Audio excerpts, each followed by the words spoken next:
हम भारतीय जनता पार्टी के और अमित शाह जी से ये पूछना चाहते हैं कि आपने भी असेंबली के चुनावों की बात कही थी, रियासत के दर्जे की बात की थी, और आपके प्रधानमंत्री जी उधमपुर और कश्मीर की रैलियों में बोल करके गए हैं कि जम्मू कश्मीर को रियासत का दर्जा और असेंबली के चुनाव करवाए जाएंगे। लेकिन अफसोस की बात यह है कि ना तो राष्ट्रपति के भाषण में पार्लियामेंट में, ना प्रधानमंत्री के कल के भाषण में पार्लियामेंट में, ना तो जम्मू कश्मीर में चुनाव करवाने की कोई बात की गई। हाँ, झारखंड, महाराष्ट्र और हरियाणा और दिल्ली में चुनाव करवाने की बात की गई, लेकिन जम्मू कश्मीर में डेलिबरेटली उसको छोड़ दिया गया, क्योंकि जम्मू कश्मीर में भारतीय जनता पार्टी चुनाव नहीं करवाना चाहती है।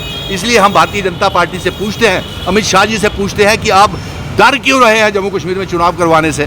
क्योंकि आप तो कहते हैं कि आपने 370 तोड़ने के बाद, एब्रोगेशन ऑफ आर्टिकल 370 और यूनियन टेरिटरी के बाद जम्मू कश्मीर के लोग खुश हैं। अगर जम्मू कश्मीर के लोग आपसे खुश हैं तो चुनाव क्यों नहीं करवा रहे? दूसरा, हम ये भी जानना चाहते हैं, लेकिन भेजना चाहता हूँ भारतीय जनता पार्टी और जम्मू कश्मीर के लोगों को कि सुनील डिम्पल, अगर रियासत का दर्जा हमको नहीं दिया गया और दूसरा जम्मू कश्मीर में अगर चुनाव नहीं करवाए गए तो मैं भूख हड़ताल, हंगर स्ट्राइक के ऊपर बैठ जाऊंगा और इंडेफिनेट एजिटेशन शुरू करूंगा। क्योंकि 5 अगस्त 2019 के बाद जम्मू कश्मीर की 1 करोड़ 30 लाख अवाम, हिंदू, मुस्लिम, सिख, ईसाई, गुज्जर, बकरवाल, चिनाब वैली, पीर पंजाल पहाड़ियों ने सड़कों से लेकर के सुप्रीम कोर्ट तक हम गए और सुप्रीम कोर्ट ने यह कहा कि 30 सितंबर से पहले रियासत का दर्जा और जम्मू कश्मीर में चुनाव करवाए जाएं। फिर आज कौन सी बात है अमित शाह जी कि जम्मू कश्मीर में असेंबली के चुनाव और रियासत का दर्जा वापस नहीं किया जाए? 370 हटाने के बाद जम्मू कश्मीर में हालात ठीक है? वो तो कह रहे हैं कि जम्मू कश्मीर में बड़ी खुशहाली है, बड़ा पीस है, नॉर्मेलिटी है। अरे, सबसे हिंदुस्तान की ज़्यादा आर्मी, जम्मू कश्मीर की बहादुर पुलिस, सेना, सिक्योरिटी फोर्सेस जम्मू कश्मीर में है। और जम्मू कश्मीर का मनोबल आप तोड़ते हैं। उनका मनोबल इसलिए तोड़ते हैं और कहते हैं हालात ठीक नहीं है। अरे, जम्मू कश्मीर की पुलिस और हमारे आर्मी, सीआरपीएफ, बीएसएफ, सुरक्षा बल इतने बहादुर हैं कि किसी भी चुनौती का मुकाबला कर सकते हैं। ये आप लोग नहीं असेंबली के चुनाव करवा करके हमारे सिक्योरिटी फोर्सेस और जम्मू कश्मीर की पुलिस को कमज़ोर बनाने का प्रयास कर रहे हैं। ऐसा कुछ नहीं है। अगर मित्र मुझसे पूछ रहे थे कि 30 सितंबर को चीफ जस्टिस ऑफ इंडिया ने ये कहा हुआ है कि जम्मू कश्मीर में असेंबली के चुनाव करवाए जाएं, और उन्होंने ये भी कहा है कि रियासत का दर्जा वापस किया। फिर भारतीय जनता पार्टी क्या कहेगी सुप्रीम कोर्ट में कि 30 सितंबर से पहले असेंबली के चुनाव नहीं करवाए जा रहे? तो उसको लेकर के ये बहाने तलाश रही है। आज की मीटिंग में बहाने तो ढूंढेंगे कि किस बहाने के साथ चुनावों को डेफर, कैंसिल और स्थगित किया जाए। नंबर 1।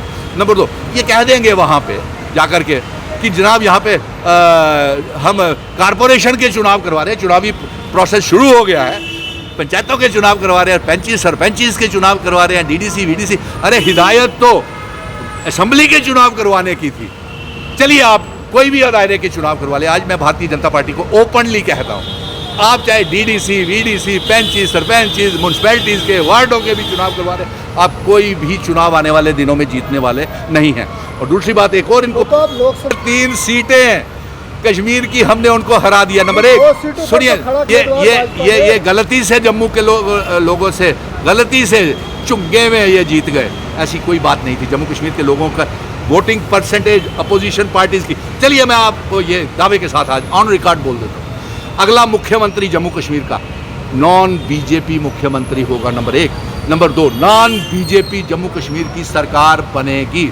नंबर 3, आपको ये मैं बता दूं, आज पत्रकार मित्र ही मुझे बता रहे थे कि जिस तरीके से आपने कहा कि असेंबली के चुनाव हो सकता है जम्मू कश्मीर में नहीं हो, इसी तरीके से ये भी कह रहे थे कि बहुत से आज़ाद की पार्टी के और अपनी पार्टी के 10 MLAs या और बहुत सी पार्टियों के अपनी सजाद लोन की पार्टी के छोड़ करके घर वापसी कर रहे हैं।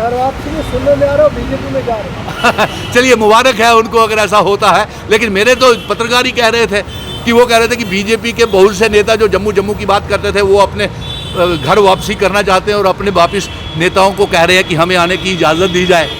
ये हकीकत है। आप पहले पत्रकार है जिसने कहा कि वो नहीं, वो बीजेपी में जा रहे हैं। चलिए, बीजेपी में भी जाएं, वो उनको मुबारक है, कहीं भी जा सकते हैं, जमहूरियत है। लेकिन जमहूरियत तो जम्मू कश्मीर की इन्होंने बर्बाद की। लेकिन आज ये पैगाम शाम की मीटिंग में अमित शाह जी को ये जवाब देना पड़ेगा जम्मू कश्मीर की 1 करोड़ 30 लाख अवाम को और 30 लाख बेरोजगार नौजवानों को कि जम्मू कश्मीर में जमहूरियत का कत्ल क्यों, जम्मू कश्मीर में चुनाव क्यों नहीं, जम्मू कश्मीर रियासत का दर्जा वापस क्यों नहीं, क्यों हमारी पगड़ी बुजुर्गों की विरासत को आपने हमसे छीन लिया, क्यों जम्मू कश्मीर में आप और अगर ऐसा नहीं जवाब आया तो मैं आप पत्रकार मित्रों, मैं भूख हड़ताल के ऊपर, हंगर स्ट्राइक के ऊपर अपनी रियासत के लोगों को, नौजवानों के लिए बैठने जा रहा हूँ।